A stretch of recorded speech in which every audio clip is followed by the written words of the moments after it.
Haleluya. Bwana Yesu Kristo asifiwe. Mmeamkaje watu wa Mungu? Tumaye Mungu amewalinda na anawatenda mema. Haleluya. Ni asubuhi nyingine iliyo njema, nataka nishiriki na mtu wa Mungu mahali popote ulipo neno la Mungu. Maana ni kwa huduma za Mungu tu anatulinda. Haleluya. Si kwa nguvu zetu kwamba tumelala na tukaamka tena siku hii ya leo. Amen. Ni wengi waliolala jana lakini leo hawakuweza kuamka. Amen. Ni wengi waliosafiri na hawakufika mahali penye walikuwa wanaenda. Amen. Kwa hiyo kama wewe Mungu amekujalia neema ukaiona siku hii ya leo, ungana nami asubuhi hii tena kusema asante Mungu kwa ajili ya huruma zako.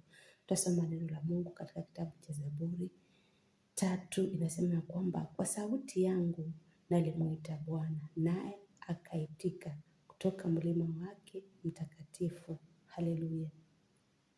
Bwana aliniitika nilipomuita kutoka mlima wake mtakatifu.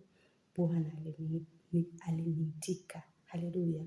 Sijui kama mahali penye uko ulimuita Bwana na akaitika. Nina uhakika kama umeiona siku ya leo ulimuita Bwana na amekuitika. Haleluya. Maana Mungu ni wa walio hai, Mungu sio wa wafu. Amen. Mungu hatembei na watu wenye wamekufa. Mungu anatembea na watu wenye wako hai. Kwa hiyo kama ulimuita Bwana na Bwana akakuitika kaweza kuiona siku hii ya leo, ungana nami kuyatangaza matendo makuu ya Mungu aliye hai. Haleluya. Mstari wa 4 unasema kwamba kwa sauti yangu, mstari wa 4 huu aya yake ndio inasema naye aniitika toka mlima wake mtakatifu. Namba 5 nasema nalijilaza nikalala usingizi nikaamka kwa kuwa Bwana alinitegemeza. Haleluya. My friend, si rahisi, si kawaida. Kulala na uamke ni neema. Ni neema sana. Ni neema. Kuna vitu ambavyo Mungu hutupitisha ndani. Haikuangi kwamba tunapita kwa sababu tunateswa ama tunaonewa na Mungu. Lakini Mungu hutupitisha katika haya mapito ili tupate kujua kwamba ni neema wewe ambao umepita katika hiyo hali na ukaona tena ng'ambo ya pili. Bwana Yesu Kristo apewe sifa. Mahali kama jela, mahali kama hospitali. Naona. Yaani ukiingia mahali pale ndio unajua kwamba kumbe kuna Mungu. Hasa hospitali, ukiwa ward, usiku kunakuwa na mambo magumu sana. Lakini asubuhi ikikuja uone siku nyingine unasema asante Mungu kwa kuwa nimeiona siku nyingine. Haleluya.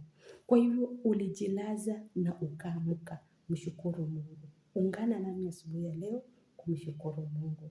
Wacha tushukuru Mungu tunapoanza siku hii ya leo. Baba, kwa jina la mwanao Yesu Kristo, ninakushukuru, ninakuinua, ninakuhimidi Mungu mkuu ketia mahali pa juu sana. Asante Yehova Rohi kwa ajili ya kutulinda na kutuhifadhi. Siku hii naiweka wakifu mbele zako. Wana kwa watu wako wanapotoka wanapoingia, Baba waonekanie. Walinde wanapoenda kazini, wanaporudi nyumbani. Walinde wasafiri kwenda safari zao mbalimbali, Bwana walinde wahifadhi. Walilala wakaamka salama, Bwana tunakushukuru. Wewe ni Mungu mlinzi wetu, mchungaji wetu. Pokea sifa, heshima na adama Jehova. Wanapoondoka kwenda mbali, Bwana watangulie. Uwe nuru ya njia yao na mwanga wa njia yao, Bwana wasaidie, wategemeze. Na ni kwa jina la Yesu Kristo nimeomba hata kuamini. Amen. Barikiwa sana mtu wa Mungu mahali popote unapokwenda. Mungu wa amani akutangulie na kutendea mema. Bye bye. Usisahau kulike, kusubscribe na kushare. Ni wako Sister Lilian Everlasting Gospel of Christ Jesus. Nitembelee pale YouTube, tuendelee injili ya Kristo Yesu mbele. Amen.